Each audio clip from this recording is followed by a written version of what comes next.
Good evening, I'm Dan Wolf. Laura's on assignment tonight. Thanks for joining us. Right now, Duluth's mayor is in Washington, D.C., chatting with mayors from all across the country, as well as federal officials, about jobs and the economy. It's part of a federal program Duluth was selected to be a part of.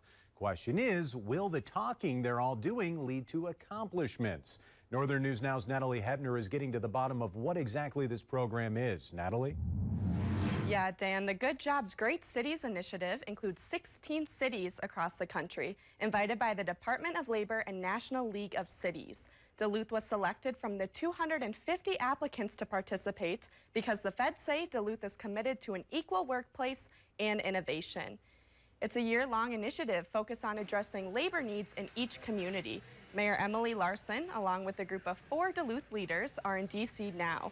Julie Su, the acting U.S. Secretary of Labor, said one big part of the program is the collaboration between the city officials taking part.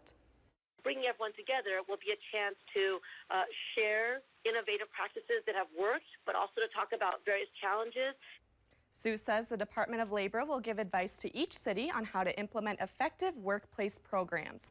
The Academy hopes to bridge the gap between what the employer needs with skilled workers and opportunities.